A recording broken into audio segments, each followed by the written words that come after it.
baby, and just come outside. We're gonna take you on a beautiful ride. The Fling Show, the Fling Show, the Fling Show, the Fling Show, the Fling Show.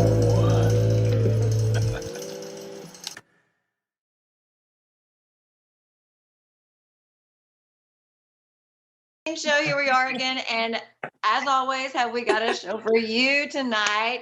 Hemi, how are you tonight? I've heard so many great things about this weekend from you. Tell us about it. Oh man, it was beautiful out there. It was a little overcast and kind of just moist. It was about 100% humidity out there, but the wind was down again for Baytown, which is weird, you know. Yeah, we saw that second round. I drew. We played 5-man card on most cards, and I drew 3 young guys that can crush the forehand.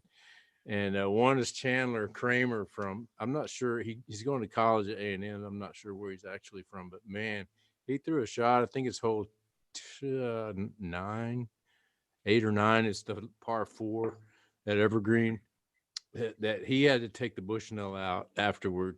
He said, I'm going to go ahead and measure this.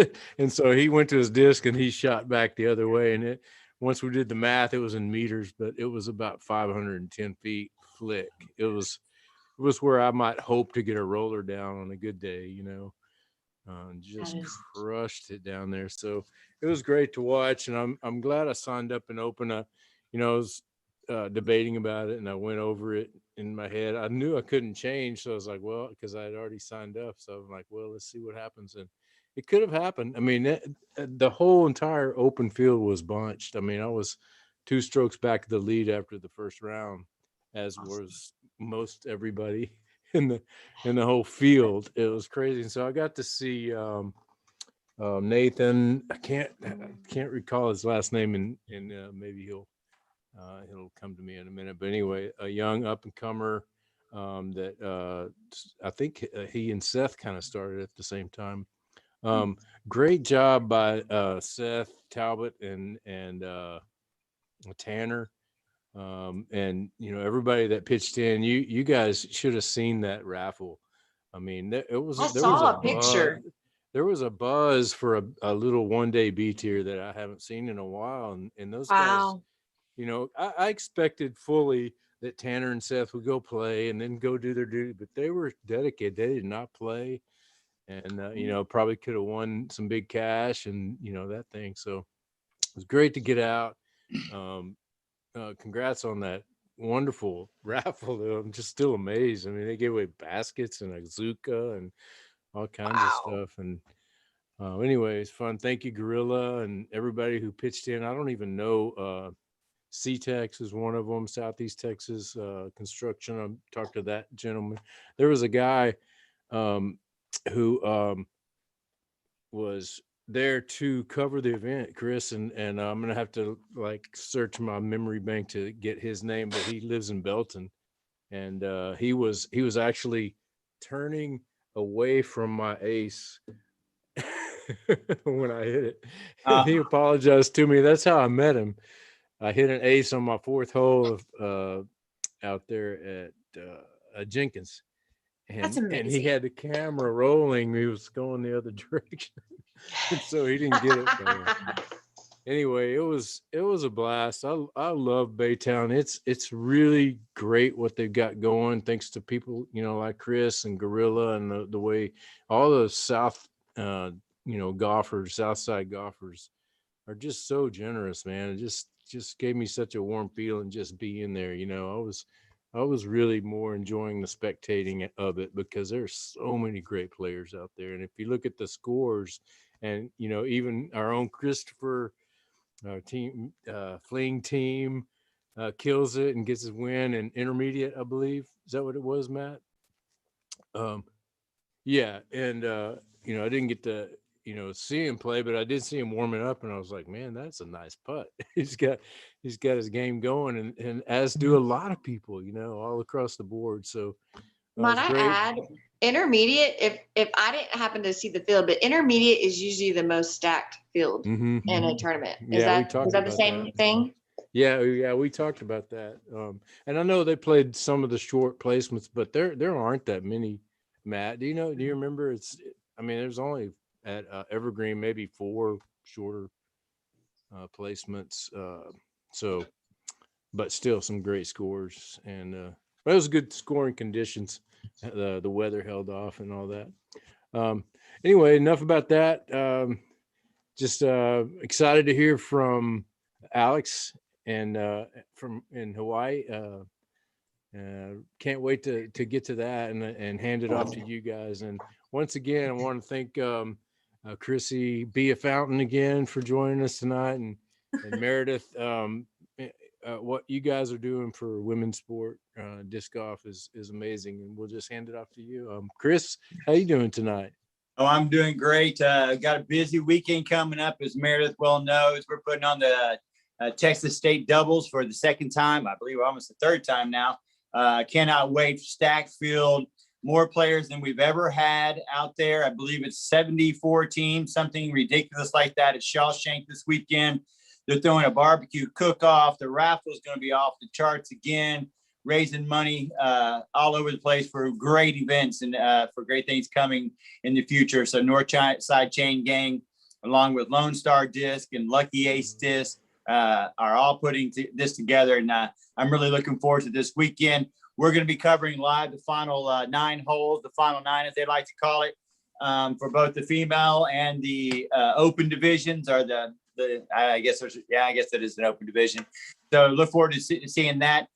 I'm going to finally throw a couple discs in the air this year. So I will be competing with my partner, Jake Botello. Looking forward to Jake. We always have a good time out there playing. But we're going to be working the same. I know Meredith and I did this last year. And it's a lot of work, but it's a lot of fun.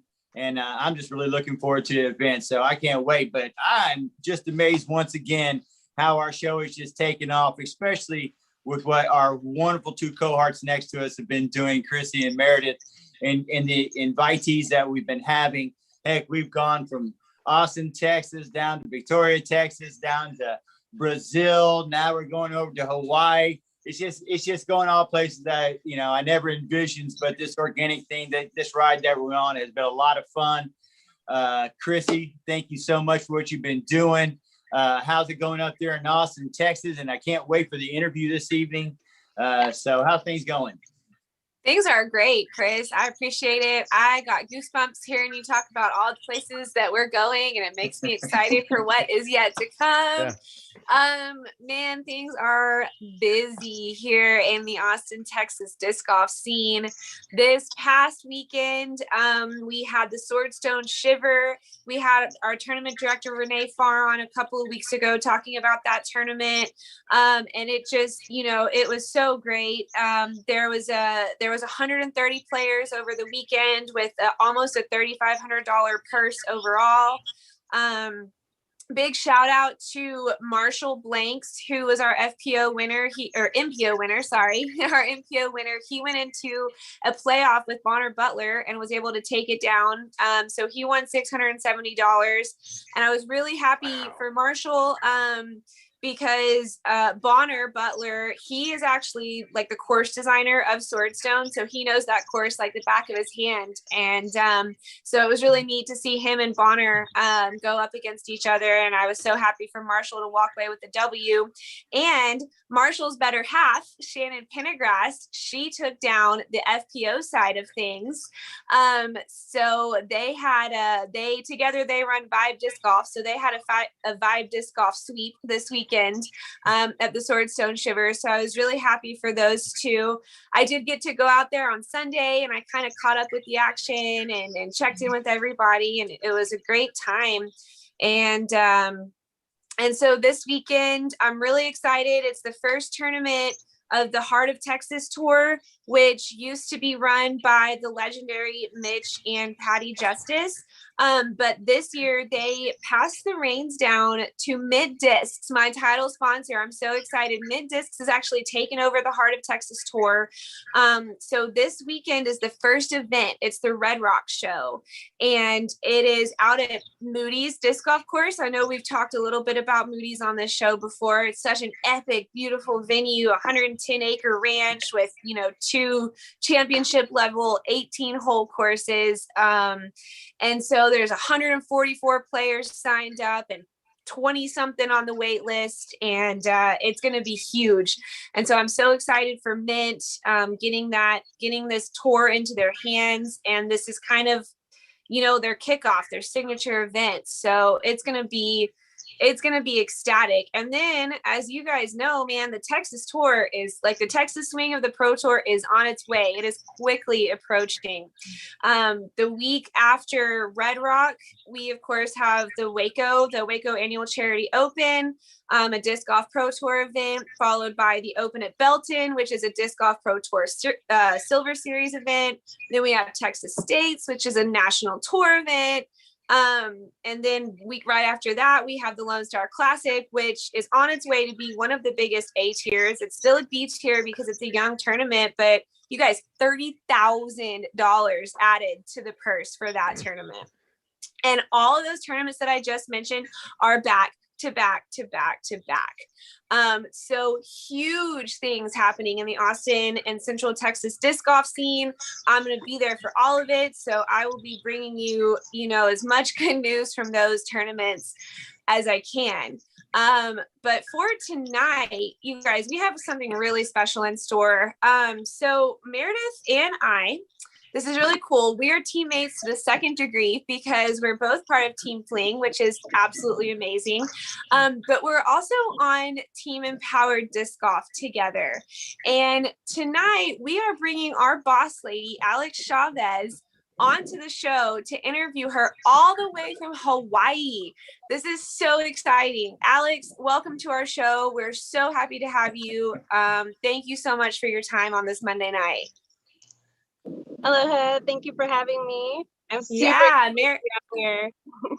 Hi. Yes, Meredith, it's all you. All right. Thank you so much, Christy, for getting us up to date on the Texas. And thank you, Alex, for joining us. Oh my gosh. We're so honored and thrilled to have you all the way from Hawaii. Isn't it so cool we can come here together? Thank you for coming on. Oh my goodness. I'm so happy. Good. To get started, I feel like this is kind of like the kind of most basic question that everyone's asked, because not everybody knows what disc golf is, but like, how did you get started in disc golf? Yeah, I didn't find disc golf until college, and it was only thanks to my partner, like many other women. He's the one who introduced me to the sport. He knew I liked hiking and I liked being out in the forest, so it was like, perfect, come out with me. And I started off by just following him, watching him throw discs, and eventually I was like, this is boring. I want to be throwing discs too. That looks like way more fun. And then it just kind of snowballed from there. That's awesome. Yes, I love it, because it's way more fun to actually be playing. And so many girls I see with their man, and actually so many are devoted for continuously being by their man. And I'm like, come play.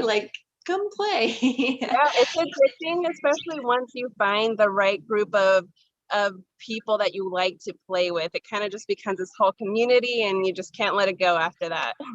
So true. That's how I got hooked by Chick Station Chains. I hear you. And with that said, I first heard of Empowered by our cornerstone of the women's growth here in Houston, Texas, from Nikki Nash.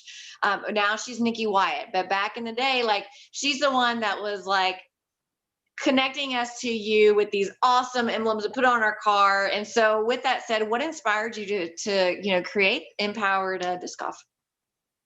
Well, with my passion for disc golf, I found myself without a job for a couple months, and my partner, he didn't pressure me into finding a job immediately. He kind of let me take some time to figure out what it was that I liked to do, what I was passionate about. And at the time, it was really graphic design, and I was started YouTubing how to do video production. And of course, I loved playing disc golf. So we're just like, let's just put it all together and create, a media company from just nothing, an idea, and then just kind of, it's had to pivot a lot in these past like 3 years of being the owner of Empowered Disc Golf. I realized there is no such thing as stability. So Empowered has really had to shift and change as it's grown throughout the years. But I think we're refocusing in the right direction and really just working towards something really strong. Yes, it's been amazing. You brought on our other Chick Station Chains, Kelsey, as touring, and Chrissy, and the fact that you have these different levels of representing, and I love it. With that said, you have a new YouTube channel about to launch in a couple of days. Can you tell us about that? Yes, absolutely. It's Empowered Disc Golf. Go subscribe. We're going to be launching a couple different videos going on moving forward in the season. Is specifically what I want to talk about is why disc golf. It's going to be our video podcast, similar to what y'all are doing here, but I want it to be focused on inspiring and informing women to become community service leaders by providing examples of other women already doing that in the sport. So for example, showing a PDGA state coordinator and how one would go about becoming that, how to host They're Like a Girl Clinic. Meredith, you and I just recently did that podcast. And I think just seeing more examples, if you see it, you believe it, and then you're able to see yourself achieving it. So that's really what I want to bring to the podcast, is empower other women in the sport to take on these community service leadership roles, because as you know, I really believe that that is what's going to push women's side of disc golf forward, not just getting women to play, but getting the women who are already playing into those roles, especially if they're not really interested in competing as touring professionals, but they love the sport and they want to participate, they want to make an impact, hosting tournaments, leading leagues, creating content, having a podcast, creating a small business. These are all things that are necessary for women's disc golf. And I hope to empower more women to do that within our sport. That's beautiful. And you have, like I say, Nikki was kind of the cornerstone, and she's, and now she's raising a baby and getting to take a break. And, whatever has come out of Houston and women's, which is now multiple leagues, is, from her. So yes, I love what you've done. And that's right, because I love the thing about disc golf, because it's even though you're competing against each other, it's still a community, and you love each other, and you grow from each other. So that's the whole idea, is being inspired by each other. And so that's what you, yeah. If it's okay, I'd like to interject really quick, because what you said about, players not necessarily who like have that real desire and drive to compete, but still want to be involved. I like that just totally speaks volumes, because I think that that's what builds a really successful team, because a lot of girls are like, how do I get sponsored? How do I get sponsored? I'm not the best player in the world, so I might never find a sponsor. But it's so important to note that it's not just about abilities. There's so much other stuff as far as like disc golf abilities, right? There's so many other things to bring to the table. And so if you're really organized, you would be a great tournament director, or any of those other different aspects of the game, like you were saying. And so for there to be a successful team, no matter if it's a disc manufacturer, an apparel line, whatever it might be, it's so important to have that balance. And so I think that's just a fantastic point. It's great. Yeah, absolutely. And I know a lot of us have heard, if you want it, do it yourself. We've heard it with video production, photography. Mm-hmm. It sucks, and that's not the way we kind of want to go about things. But in a way, it's true. It would be, beneficial for us to stand up and be like, I want to see more women's coverage, more than just the lead card. I'd also like to see the follow card, and there could be a women's production company who goes out to do that, and there could be a women's production crew in every state, because not everyone can tour. It's not always feasible. Let's face it, a lot of what we do is volunteer work. So it's just the need is enormous. We need a photographer in every town. We need a graphic designer because every tournament needs a disc stamp. There's just so much need. And if anyone is interested in becoming any of that, I'm hoping that the Empowered by Disc Golf helps not only empower women to see other women doing that and therefore be able to do it themselves, but also hopefully provide some information as to how they can get started. I love that. So cool. I love it. Okay, so now we have to go move on to Hawaii because I know you live there and maybe sometimes you're like, I'm in Hawaii and it's not that big of a deal, but to us, it's like you live in vacation. So let's be real. So, what is the golf scene like in Hawaii? The golf scene is growing. It has drastically changed since the last time I was here about 6 years ago. There was one tournament on the island and it wasn't PDGA sanctioned. Now there's about 4 tournaments PDGA sanctioned throughout the state, which is big. It might not sound it, but it's huge. And there's more courses also being developed on each island. If you're ever considering coming, definitely looking at each island's Facebook page because each island has its whole individual chapter and group and things going on. So there's definitely growth. That is amazing. So you have like 4 tournaments that are PDGA. Do y'all have more tournaments that are happening that maybe aren't necessarily sanctioned as well? Yes, so Hawaii is known more for their non-sanctioned tournaments. Okay. It's shifting a little bit as time goes on, but most of the tournaments you'll see like the Big Island Open and a couple other ones on different islands are not PDGA sanctioned, but they're still a ton of fun. And I mean, you're in Hawaii, so it's... a tournament's a tournament. Absolutely, I hear you. I love that. And so what do they average in members of tournaments? Like, what's your average number? The average for the Big Island where I'm located is between, I would say, 25 to 35, 40 on a really good tournament. Maui and Oahu is much bigger. Their clubs are much larger. Maui Open sells out in like 20 minutes of it going live for registration. And that one is, I think, like 140, about that. Yeah. And that's one of the largest tournaments in the state. And how many women would average that tournament?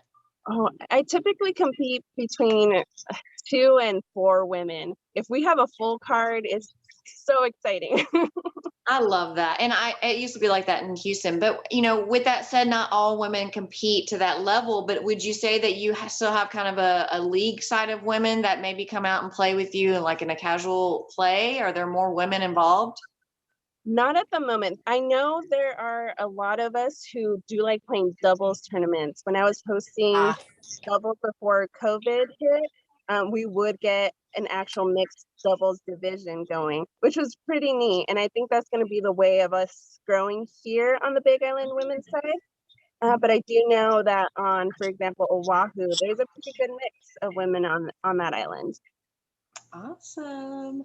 We hope to bring Fling Show to you one day. So you can share. You guys can all just come into my van and we'll just snuggle up and do a podcast here. Yeah. That would be that so sounds awesome. Great. I know that last year before all of COVID hit, so Women's Global, which is coming up in May, and we'll talk more about that in a little bit, but Women's Global was supposed to be last year and then it got postponed because of COVID. But I know there was a group of Texas ladies who was trying to bring like a Women's Global to Hawaii. And I am like so on board with that idea in the future. So I'm thinking, yeah, there might be some great collaboration here in the next couple of years. Absolutely. I was actually planning that Women's Global event, They're Like a Girl, and with Nikki communicating with everyone in Texas, there was just this huge excitement. And then, everything just kind of blew up and yeah. So looking forward from there. I think it's going to just be all around great stuff this coming season for sure. I'm looking forward. Totally agree. So maybe 2023, we get down together and go to Hawaii for some WGE. I'm interested. Actually, that brings up a good question, Mare.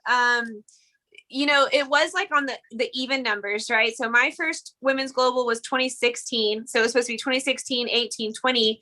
I wonder if they're going to just like change it to odd years. And so if the next one's going to be 23 or if they're planning on getting back to like the even numbers. So we'll figure that out and we'll start planning.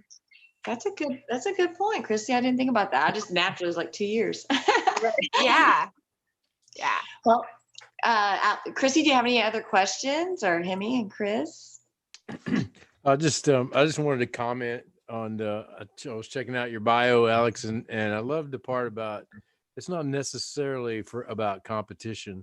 You're really inclusive in your wording, and like your intention is right there on the title, and it really serves itself well, because like somebody like myself, who, an outsider, when I first heard about it, I just assumed it was this big thing that empowers people, and and I appreciate that.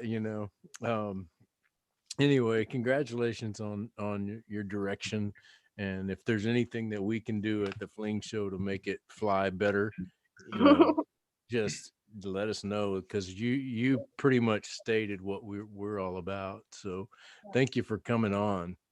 I mean, Thank that's you. exactly what I was thinking. Exactly what she was like. She was just speaking for us. It was amazing, because you know how we feel about it. Me especially.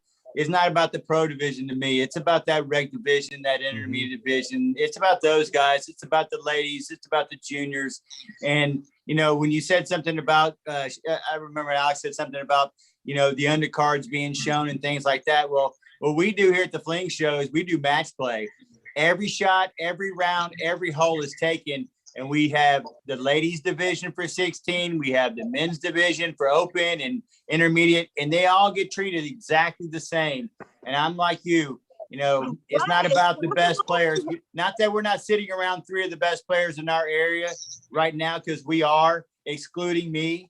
So I'm on that other end, to where it's about those people as well. But and the Fling team is about them as well. It's not what I'm saying, but thank you so much for what you do. I'm amazed and finding these wonderful, beautiful people that are doing amazing things out there in the disc golf community, and what Chrissy and Meredith are able to do to bring that together with Nikki as well. And we have a relationship with Nikki. We all know her.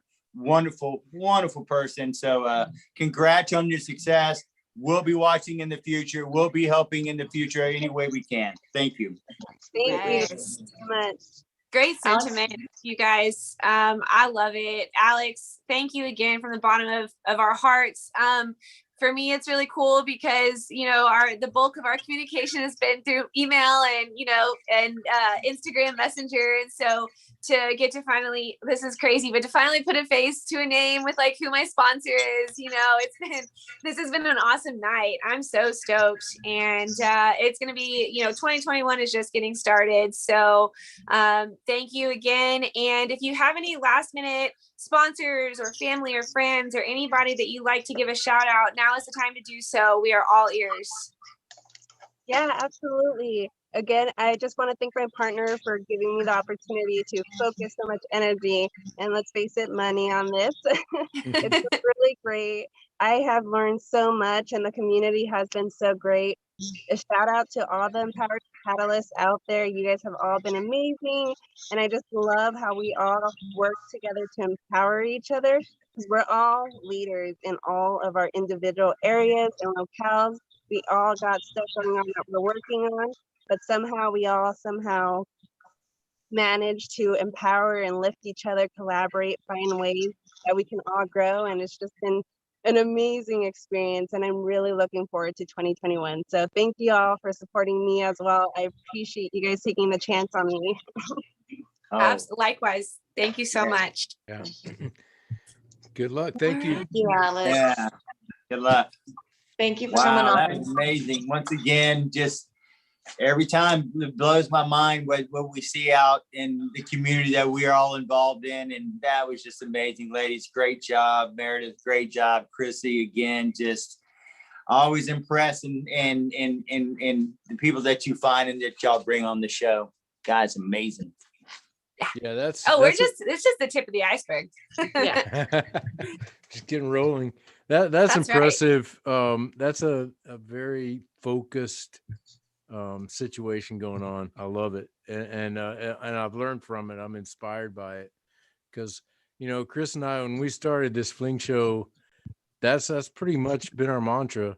That and have fun and but that as far as just taking the show to every aspect of disc golf and especially women and it's kind of from the very beginning that's kind of how we've done it and but to see somebody like Alex to get out there and go to vacation land and still run this empire it's Yeah. it's great to see and you can feel the focus and I'm really happy to be witnessing Yeah, it. Christy, you said a couple points that I really hope that people really understand. It's two things. Is one, looking for that sponsorship is important, but being your own sponsor beforehand, being media savvy, being out there communicating, getting into groups, making sure you're connected with people, those are all ways that you're able to get in connections with people who want to sponsor you, because you're not only offering, like you said, it's not always sometimes about the talent, because we've seen girls who are growing into the talent that are still being sponsored, but because of their presence on the media side of it and their social interaction with people in this community and their willingness to give their time, to give their sponsorship dollars, and also to give sometimes just to give their time for tournaments. Sometimes not even being the director is important, being a spotter, taking people's money, showing where to go, give them their shirts. There's so many other things that you as a player can do. And we see that on the men's side all the time, because obviously being the treasurer and Meredith being the secretary of Northside Chain Gang, we understand that, the work that we do, it all matters, even how small of a part that you play. But I really appreciate you bringing that to the attention, because that helps you learn the game and get the sponsorships at the same time. So kudos to you. Thank you. I appreciate it. That's what it's all about. It's about meeting people and making connections, and it's hard. Social media does not come naturally to a lot of people, including myself. And Instagram, man, I'm not good at it. And I was like raised on Facebook, and Facebook is great. I love it.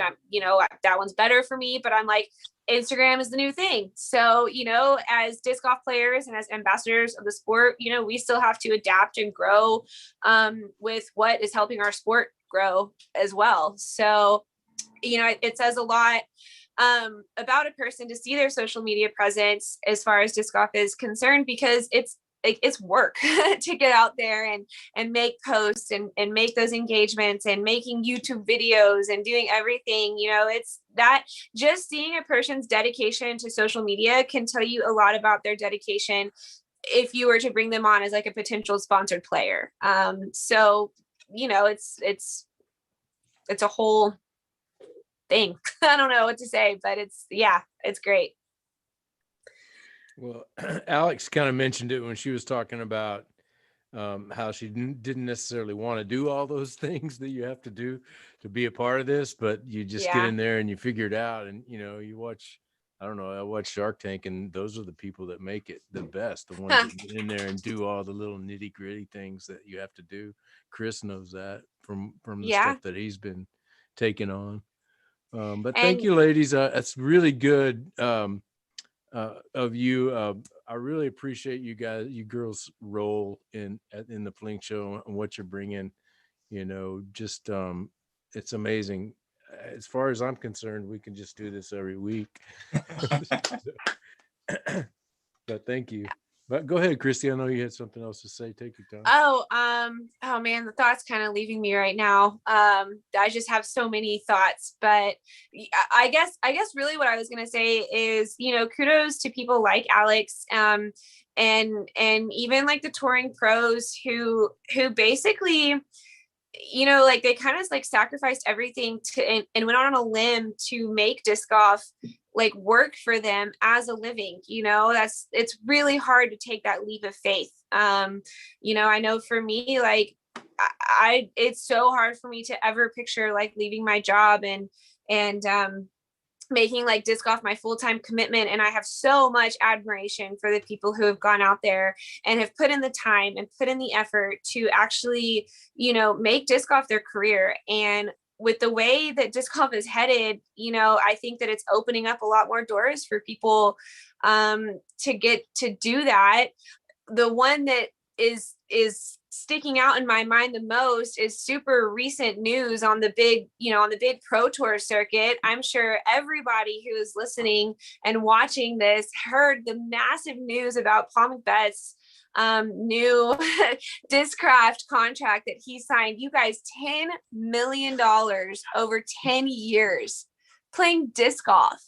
I mean, wow, the amount of sacrifices and dedication and time that he had to put into where he is now. And it's just scratching the surface. It's just paving the way for the future of disc golf. Yeah. And what a huge milestone that is for our sport. Yeah, he was going to be a baseball player. So I think he made a pretty good decision to go with his heart, play the sport he loves, and then kill it. And that's what he's done. You can be a legend. May not ever be a legend in baseball. There's a lot of legends in baseball, but being a legend now, he's going, you know, he's up there in that Mount Rushmore of Climo and those guys. There's a very few of them up there, but he's one of them. That's for sure. Yeah, absolutely. I got to play with them at Texas State's in 2015, and that was the first time I had ever really kind of knew that I couldn't beat this guy. Like, you know, usually you play with somebody like, oh, there might be a little moment for me to get one here and there, but after a while I realized, he's just really good. Yeah. So, lucky you got to play with Paul. Congrats on that deal. That's amazing. Well, Meredith, you have anything else before we go this evening? Your mic's off, Meredith. You muted yourself. So bad. Okay. Just like you mentioned earlier, I'm so excited to be out there and help support the Texas A&M Dubs this next weekend. That is going to be like epic. It is crazy. I think we have 13 women teams and we had like 6 last year. So wow. Insane.